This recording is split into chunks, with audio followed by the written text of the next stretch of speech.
الحمد لله رب العالمين، والصلاة والسلام على أشرف الأنبياء وخاتم المرسلين محمد وعلى آله وصحبه وسلم. ربنا هب لنا من لدنك رحمة وهيئ لنا من أمرنا رشدا. ربنا أرنا الحق حقا وارزقنا اتباعه، وأرنا الباطل باطلا وارزقنا اجتنابه. ربنا اغفر لنا ولإخواننا الذين سبقونا بالإيمان، ولا تجعل في قلوبنا غلا للذين آمنوا ربنا إنك رؤوف رحيم. آمين. لا فرمودي بازدا لشرح 40 نووي گەیشتینەوە خزمەتی ئەو فەرمودەی کە ئەبوو هورەیرە ڕەزا و ڕەحمەتی خوای لەسەر بێ بۆمان دەجێڕێتەوە، دەفەرمێ أن رسول الله صلى الله عليه وسلم قال، دەفەرمێ پێغەمبەری خوا عليه الصلاة والسلام فەرمووی من كان يؤمن بالله واليوم الآخر فليقل خيرا أو ليصمت، ومن كان يؤمن بالله واليوم الآخر فليكرم جاره، ومن كان يؤمن بالله واليوم الآخر فليكرم ضيفه. أو فرموديا إمام بخاري ومسلم رضا ورحمة إخوان لسر بي رواياتي ذكر فرموديا زور قيمة وقناعات موايا هەر کەسێک لە ژیانیدا ئەو فەرمودەیەی جێبەجێکە لە دوا ڕۆژدا ڕزگاری دەبێت. لەبەرەوە سێ تەوجیهی پێغەمبەرن عەلەیهی سەڵات وەسەلام بۆ ئوممەتەکەی خۆی، بۆی کە ئەو ئوممەتەی ڕزگار بێ و سەرفیراز بێ و بەختەوەر بێتن. طبعاً باوەڕتان بێ برا بەڕێزەکانی خۆم، زۆربەی زۆری کێشە کۆمەڵایەتیەکان ئەلەو سێ خاڵەیەوە دەست پێ دەکەن. بە سەقەتی معاملەکردن لەگەڵ ئەو سێ بابەتە ئینسان تووشی کێشە موشکیلە دەبێ و ئەو کێشە کۆمەڵایەتیانە دروست دەبن. لەبەرەوەش هەرچی کە خێری دنیا و دوا ڕۆژمان بێ پێغەمبەرمان عەلەیهی سەڵات وسەلام پێی ڕاگەیاندووی.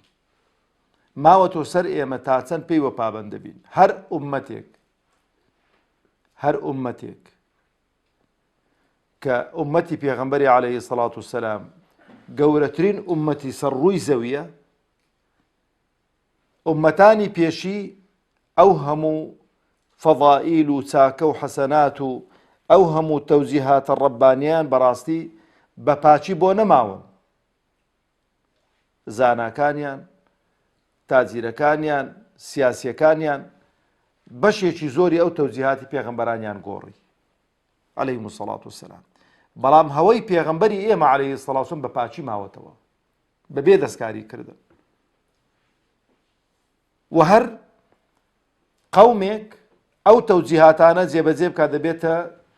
سەرکردە و گەورەی هەموو قەومەکان. و هەر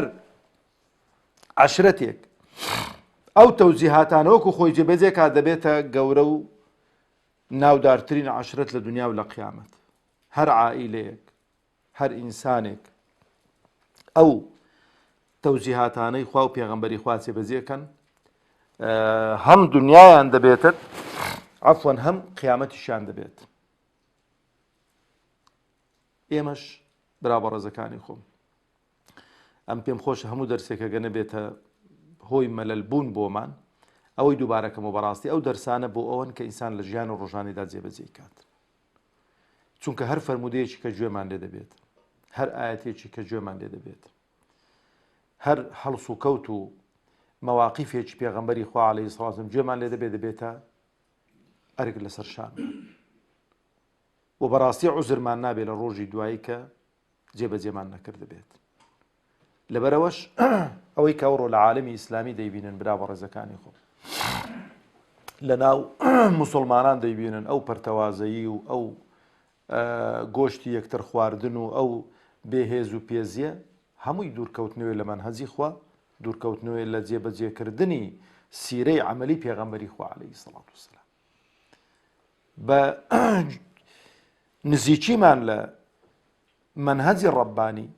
نزیکیمان لە سیرەی عەمەلی پێغەمبەری خوا عەلەیهی سەڵات وسەلام، خوای گەورە بەرەکەت دروست دەکاتنەوە، بەرەکەت داوێتە ناو کار و کردەوەی هەموو لایەکی. یەکەم تەوجیهی پێغەمبەری خوا عەلەیهی سەڵات وەسەلام کە ئەبوو هورەیرە ڕەزا و ڕەحمەتی خوای لەسەر بێ دەفەرمێ پێغەمبەری خوا عەلەیهی سەڵات وەسەلام فەرمووی من كان يؤمن بالله واليوم الآخر فليقل خيرا أو ليصمت. برا بەڕێزەکانی خۆم زۆرێک لە کێشە و مشکیلەکان لێرانە دروست بوو. کابرا دەچی مەسەلەن پێی خۆشە لە هەموو شتێکی تەداخل کات. زۆر جار هیچ مشکلت نەبوو، هیچ کێشەت نەبوو لەگە کەس، بەڵام بەهۆی تەداخلێکی سلبی کێشە و مشکلەیەکە لە بازاری دەچی کابرا سنجی خۆ دەرەپەڕی وەرە و لای دوو قسەی عەلەق و بەلەقی تێدا دەکا شەڕەکە دەبیتە ئیوی. دەیان شەڕی والە کارە لە خۆڕا شەڕەکەی کردوتەی خۆی، مشکلەکەی کردوتەی خۆی بۆ بەلێ نەزانینەکەی خۆی. لەبەرەوەش پێغەمبەرە فەرمی عەلەیهی سەڵات وەسەلام من كان يؤمن بالله واليوم الآخر. زۆر ئەو دەستەواژەیە بزانم لە جێکی دیکەش بە خزمەتی گەیشتین و پێم فەرموون هەر کەسێک کە ئیمانی بەخوا و بە ڕۆژی دوایی بێت، بۆ چکە لێرانە ئیحا بە دووشتی زۆر گەورە دەکات. ئەگەر ئیمانت بەوەی هەیە کە خوایەک تەبارەک وتەعالا وجودی هەیە و پاداشت و سزا لای ئەوە بزانە کە هەرچی کە دەیکەی هەرچی ئەنجامی دەدەی بزر نابیتن لەو لە قسە لە هەڵسوکەوت لە مەواقف لە خۆشەویستی لە ڕق لێبوونەوە لە هەر شتێکی کە تۆ ئەنجامی دەی لەوی بزر نابیتن. کەواتە خاڵی ئەساسی ئیمان هەبوونە بەخوا. من كان يؤمن بالله ئەگەر ئیمانت بەو خوایە هەیە دەبێ تەوازونێک دروستکەی بۆ کار و کردەوەکانی خۆت بۆی کە ڕوبەڕووی خوا دەبیەوە، خوای گەورە لە حەرەساتی قیامەت بانگت دەکا بۆ لێپرسینەوە بارەت ئیسوق بێت. ئەو جا دەفەرمێتی واليوم الآخر لە ڕۆژی دوایش. ڕۆژی دوای یعنی چێنی کۆتایی چێ ئەو ڕۆژەی پێمەبەست بێ کە دوایین ڕۆژە لە دنیا دەچێ دەریان ئەو ڕۆژەی کە ڕۆژێکی دیکەی بەدوانایە کە ڕۆژی حەرەسات و لێپرسینەوە و ڕۆژی قیامەتەوە ئەو جا یان بە هەمیشەیی لە بەهەشتی پانوبەرین دادەمینەوە یان بە هەمیشەیی لە دۆزەخدا دەمینەوە خوا پەناماندات. چکە ئەو ڕۆژی دوایی ئەو ڕۆژەیە کە صحوفی ئەعمالی من و تۆ هەمووی يوم تعرضون لا تخفى منكم خافية. ئەو ڕۆژەی کە عەرز دەبێ هیچ شتێکتان لێ شاراوە نابێتن، هەموو کار و کردوتان بە گۆڕێ وەردەبێت. ئەو جا دەفەرمێت کەسێک کە ئیمانی بەو دوو قەزیە هەبێ بەخوا و بە ڕۆژی دوای کە ڕۆژی لێپرسینەوە و حەشر و حیسابە وەڵڵی حیساب بۆ هەموو کەلیماتەکانی خۆی دەکات. ئەوەتە سەلەفی ساڵح ڕەحمەتی خۆیان لێبێ ئیمامی ئەبوبەکر لێی دەجێڕنەوە دەفەرمێ جاری وا بوو دەچۆ مەجلیسێکی لە دەرێ بڕیاری دەدەکات قسە نەکات لەو مەجلیسەی، بەردێکی داویشتە زاری خۆی لەو مەجلیسەیدا دەنیشتا تەواو دەبوو بێدنیش دەهاتە دەرەوە بۆی لە ناوەوەی نە بەردی لە زاری نێنیتە دەرێ ینی پیاوێکی مامی ئەبوبەکر ببینن تەماشەکەم بەردی لە زاری ناو یانی چی خۆ لە ناو مەجلیسەش بەردی لە زاری ناینیتە دەرێ. ئیمامی عەلی ڕەزا ڕەحمەتی خوای لەسەر بێ دەفەرمێ خۆزیان ملی ئینسانی وەکو وشتر بایە هەندە درێژ بە مەبەست پێوە نییە کە ملی وشتر لە ملی ئینسانی جوانترە یان بەو ملەی خۆی ڕازی نەبێ. یعنی خلقەتی ئینسان جوانترین و ڕێکوپێکترین خلقەتە مەبەست یەک خاڵاو دەڵێ بۆی کە ئەو قسەی کە دەمان کرد تا دەگەیشتە سەر زوبانمان دەیان تەحلیلمان بۆ کردبا بیکەین نەیکەین باشە بیکەین نەیکەین باشە مەسلەحەتە مەسلەحەت نییە حەزی نەفسی تێدایە تێیدا نییە ئەوانە هەمووی حیسابی بۆ دەکرێت. لەبەرەوە برا بەڕێزەکانی خۆم خاڵی یەکەم دەفەرمێ فەلیەقل خەیڕەن ئەو لیەصمت با قسەیەکی خێر بکە جا ئەو قسە خەیرە هەم لە ناو لەگەڵ خێزانت چکە جاری وایە دەبینی ئەتوو بە قسەیەکی بریندارکەر خێزانی خۆت عادز دەکەی عەمەلی پێ ناکەی مەبەستت نییە بەڵام هەر بە قسەیەکی تووڕەی دەکەی بێزاری دەکەی ژیانی لێ تێک دەدەی منداڵەکانت دایک و باوکت خوشک و برات جیرانەکانت ڕەفیقەکانت بەعام جاری وایە بەیەک قسەی کە عەمەلیشی پێ ناکەی بە عەمەل نایکەی. یعنی بۆ نمونە ئەنی تەماشا دەکەی بینی زۆر خۆشە لەگەڵ خێزانت دەچیتۆ ماڵێ وەڵا هەموو جەمێ پارێ لە نان بە تەمامەش نەچێبینم ژنێش ناینی کاکە کە دینی بڕۆ بەبێ دەنجی بهینە و پێویست ناکاتن ژیان لە خێزانی شت تێک دەی هەموو ڕۆژێ دووبارەی کێوە ینی ئەو ژنە حەقد و بغزێکی لە دڵیدا دروست دەبێ بەرامبەر بە تۆ بتەوێتن نەتەوێتن مشکلەیە کە بۆ نمونە لە مابەینی دوو موسڵمانان ئەو مشکلەی پێویستی بە قسەی خێری من و تو دەکات پێویست ناکات لە مابەینی ئەو دوو مامۆستایان بێ مەڵا مامۆستاتی لۆزم مێ لە فڵان کەسی دەکەی لە کاک حاجی دەکەی ئەتولەک نەخۆ خوێندن تا تەواو کردو تولەک نە خوێندەواری و یعنی هەندی دیکە کابرای مقابلەکە هار دەکەی کە دێتی کابرا مەسەلەن کەسێک پشتی دەگری طەبیعاتی ئینسانی وایە دەڵێ دیارە من زۆری مەزڵومم بەڵام ئەگە دوو قسەی خێرت زانی لە مابەینیان بکەی و کاکە ئەنگۆ برای یەکەن ئەنگۆ ئەو شتە هیچ نییە برایەتێکە لەوەی گەورەترە موسڵمانەتێکە لەوەی گەورەترە کاکە بەخوا ئەوەی کە لێبوردە بێتن ئەو پاداشتی زیاترە لای خوای گەورە ئەو شتانە زۆر مهم جا ئەو جابرا بە ڕێزەکانی خۆم فليقل خيرا كلمەی خەیر یان خەیر ینی قسەی باش و چاکە بە فعل دەکرێت بە قەولیش دەکرێت بە قەول ئەو قسانن کە فکریان لێ بکرێەوە لە مەسلحەت و بەرژەوەندی خەڵکدا بێت و دائما حەزی نەفسی خۆت لە هەموو قسە و گفتار و ڕەفتارێک بینیە دەرەوە تەجەڕوت کەی لەوەی کە چەندم دەست دەکەوێت مەسلحەتم لە چدایە بۆ دەیکەم بەرژەوەندی یعنی ئەو شتانە لێبینە دەرێ ئەگەر وە بووی قسەکانیش شوێنی خۆ دەگرن و ئەو جا بە فعل دەکرێت چاکە ینی خوای گەورە تەبارەک و تەعالا دەفەرمێ وەفعلوا الخەیڕ فەرمێ چی وەفعلوا الخەیڕ دەفەرمێ چاکەی بکەن طبعا چاکەی کردداری زۆر بە قووەترە لە چاکەی گفتاری ئەو چاکەی کە بە عەمەلی دەیکەی زۆر بەهێزترە لەو چاکەی کە بە زوبان دەیڵێ چونکە زۆر جاری وایە ئینسان لەوانەیە بۆ خۆی قسەی چاک زۆر دەکات بەڵام عەمەلەکانی پێچەوانەی قسە چاکەکانیەتی ئەو عەمەلانەی قسە چاکەکانی هەڵدەوەشینەوە بەڵام عەمەل کە چاک بوو ئیش کە باش بوو چکە تو تەماشەکە یەک نمونەتان بۆ دینمەوە کێشەی دوو موسڵمانانە لەسەر وەڕەقەیەکی 120,000 لە نێوەنیانە خەریکە بێتە شەڕ و کێشە و مشکیلەیان کامەی بە قووەت و بەهێزترە بچی سڵحیان بکەی و دەی یەک سەعاتی محازەڕەیان بۆ بدەی و کاکە بەخوا پاداشتی ئەوەی ئاوایە کە لێبوردە بێت و ئەو پاداشتی ئەوەی وایە کە زوو بیداتەوە و کاکە دەی وەرنەوەڵە نیوە لە تو نیوە لەوی یعنی لەوانەیە ساعتێک دوو ساعتی بێتە ئەو قەناعەتیان بۆ دروستەکەی ئەدێکە دەستی بێ و بەرچێ ئیمکانێت بڵێ کاکە ئەوە ڕقەکە و کۆتایی بۆزاکەوی نە محازەڕەشی دەوێ و نە ئەو هەموو خۆماندووکردنەوەشی دەوێ و نە ئەو هەموو قسەشی دەوێ و دائیمەن برا بە ڕێزەکانی خۆم ئەو سڵحی کە بە عەمەلی دەکرێت بە کردداری دەکرێت نە قسەی زۆر دەوێت نە کاتی زۆر دەوێت وە کاریگەرتریشە لەبەرەوە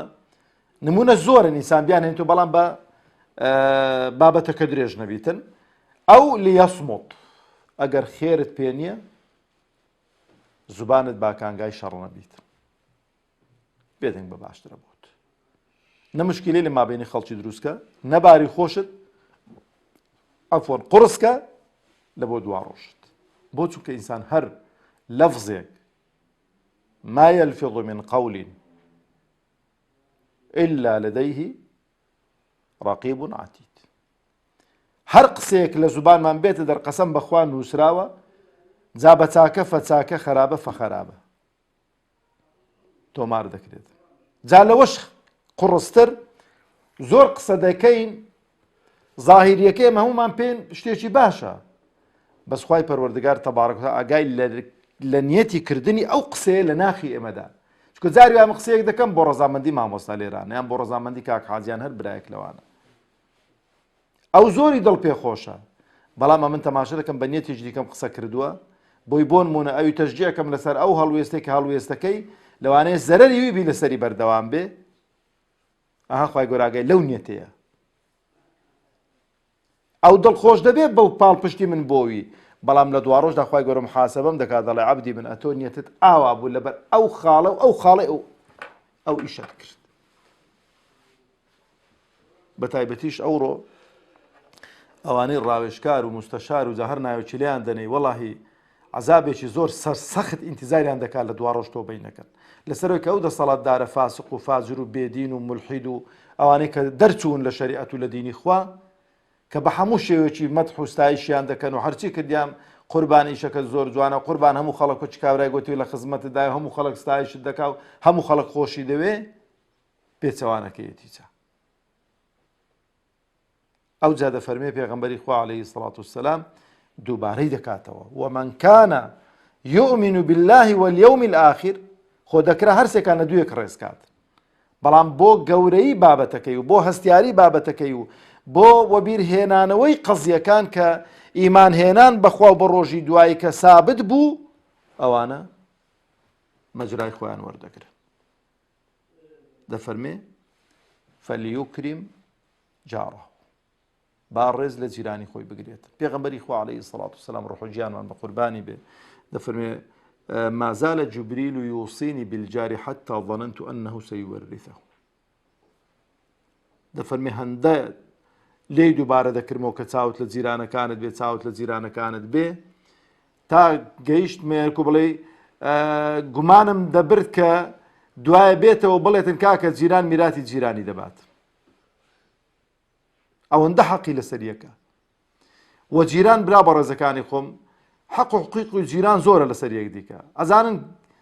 ینی کەمترین حەقی جیران لەسەر جیرانی چییە؟ ها؟ کەمترین حەقی جیران لەسەر جیرانی تەحەمولی ناخۆشیەکانی بکەی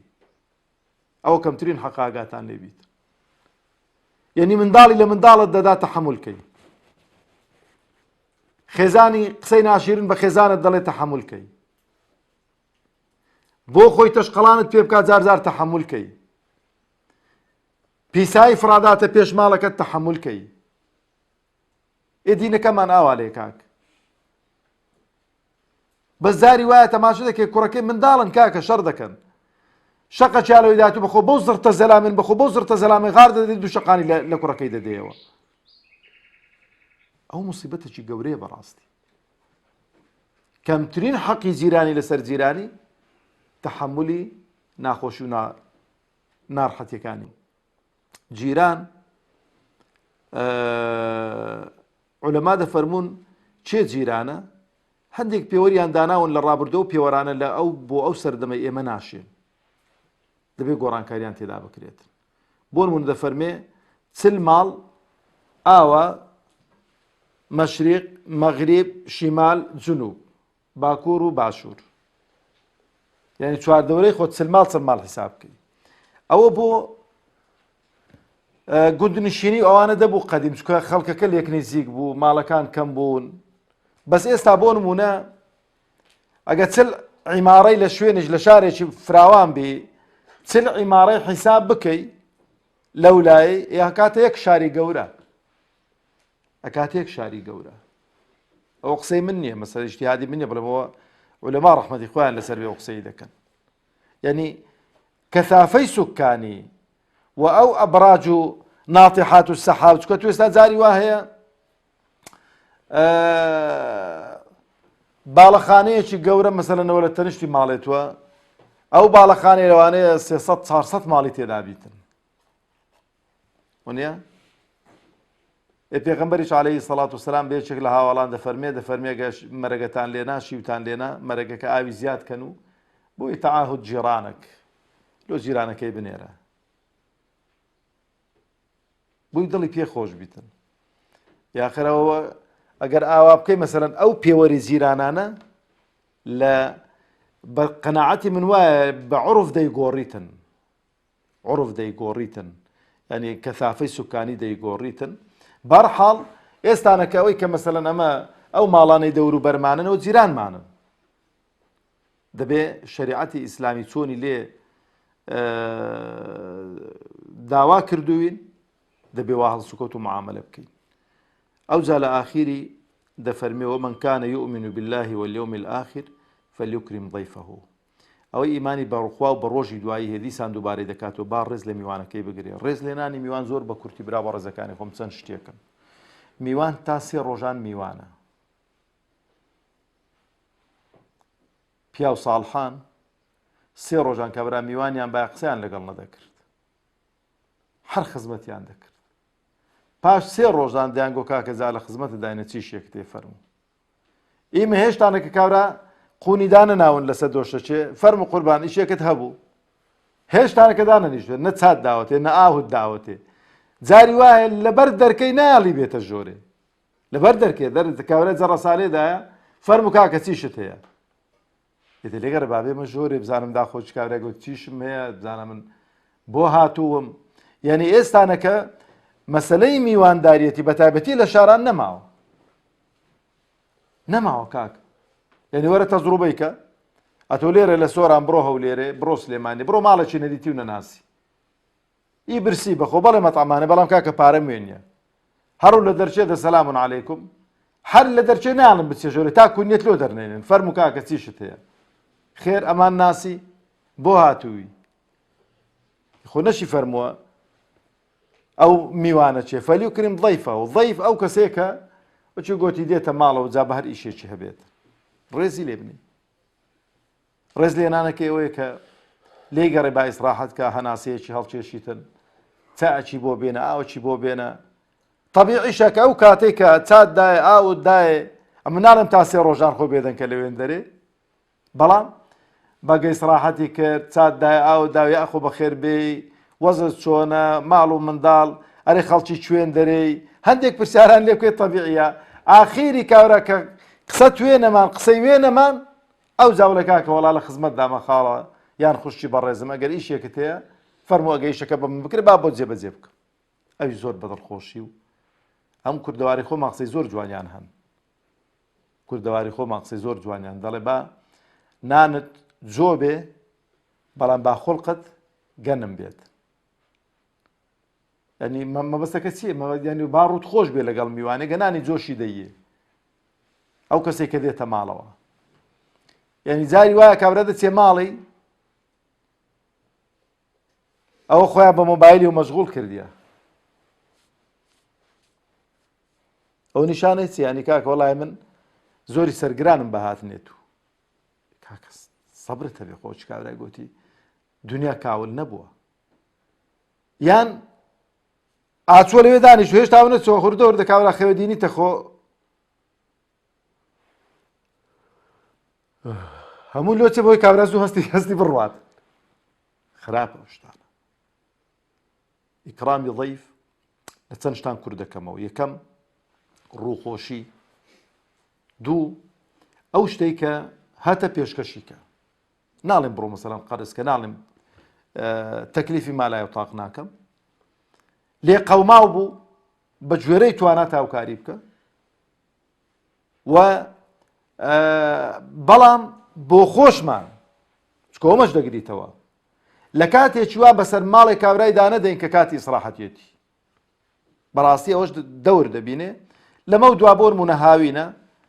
سەعاتێکی مەچوو لە دەرچێ کابرای بدەی وەڵا ئەرێ لە ماڵێ بێم ئیسراحەت کەم کوڕە بەخوا من پێویستم بە ئیسراحەتێ کاک ئەو خەڵکە جاری وایە دەبینی کابرا دوکاندارە 1 سەعاتی مەجالە بۆ خۆی ئیسراحەت کە کابرا مەسەلەن موظەفێکە شل و کەفت بووە لە دایرە دێتەوە ئیسراحەت دەکا یان کابرا سەعات 10 شەوێ 10:30 شەوێ 11 شەوێ خەویان نایە وەڵای بابزی سەرێکی لە فڵان کەسی دێن وەڵای سەری لە فڵان کەسی مەدە کاک خۆت گونەهبار مەکە لێی گەڕەوە کابرا با ئیسراحەت کات یان کە دەچی بۆ لای کابرای زۆر دامەنیشە کاکە نیو سەعاتی دانیشە با بە سەعاتێکی بە قوربان بێ دانیشە بەڵام مەچوو حتا حەمان خەویان لێ بکەوێتن هەنجینەکە بڵێ وەڵا جارێ کاتی هەستانێ با هەستی ئەو شتانە هەندێک نمونە ئەوە هەنیە ئەوەی پێم خۆش نێ بیان جێڕبوو لەوانەی خاوەنەکانیان گوێیان لێ بیتن لیان قوڕس بێتن ینی بەڵام جاری وا بە کابرا چۆتە ماڵێک کابرای خەوی لە هەمان هێ خستووە هەموو ئەهلی ئەو ماڵ هەموو خەویان لێکەوتووە ویستی بڕۆ کابرا لێ نەگەڕاوتی خەسەم بەخوا ناڕۆی ینی بەرەبەرەی نوێژە بەیانی هێتا نوێژە بەیانی زۆری نەماوە جێ لۆ ڕاگەتوی بەڵامەوە ئەوەل و آخر جارێکیکە نابێەوە ئێرانە ینی ئەو زۆرە میوانداریش وا دەکا کابرا بترسێتن و ئینسان کە دەچێتە میوانداریش وا سونەتە برا بە ڕێزەکانی خۆم ئەو شوێنەی کە خاون ماڵ بۆ دادنێ لێوێن دەرێدانیشی و زۆر تەماشەی سەقف و تەماشەی دیوار و تەماشەی جام و تەماشەی سعات و چاوی پێدانە جەرکوک بڵێ کاورە دەڵێ بە تەما شتێکی باتن بزارە داخۆشی هەیت بە دڵێ دوای بێتن دەستێکی وێ دابینیتن ئەو زۆر خراپە شوبهە و گومان لە لای کابرای دروستەکە ئەو جا بۆ خۆشت خۆت دەخەیە مووقیفی توهمە یعنی پاشە تو خوانە خواستە چ لەو خانەی بێتن بوو مەلەرزەیەک بێتن لایەکی بڕوخۆی دەڵێ بۆ خوای فڵان کەسی چاوپیس بوو ینی هاتە ماڵێ ماڵەکەشی قڕوەسەرانی چاوی لەو دەرو دیوار و بەزم ڕۆزبەی کرد وواش چاکەگە چاو تۆ شتێکی خەڵکی کرد ینی بسم الله لا حول ولا قوة إلا بالله ینی هەندێک دوعایان کەی بۆی کە ئەو ماڵە دەچاو نەچیتن بەڕاستی خاڵێکی دیکە و کۆتاییم برا بە ڕێزەکانی خۆم ئەویش بۆ مەسلەی سەردانی نەخۆش کە هەرچەندە بابی زیارەت تێ مەسلەی ضیافەیە ئینسان کەم دابنیشیتن و کە کەم دابنیشیتن قسەی خێر بکاتن مەجلیسێ گەرم نەکاتن و دوعای خێری بۆ بکاتن پێغەمبەری خوا عەلەیهی سڵات و سەلام کە چووە بۆ لای نەخۆش دەستی لەسەر سەری دانا و فەرمووی لا بەئسە طەهوڕ ئین شاء الله لا بەئسە طەهوڕ ئین شاء الله لا بەئسە طەهوڕ ئین شاء الله مەجلیسەکەی بەجێ هێشتووە ئەمەش مەجلیسەکەی بەجێ دێڵین والسلام عليكم ورحمة الله وبركاته.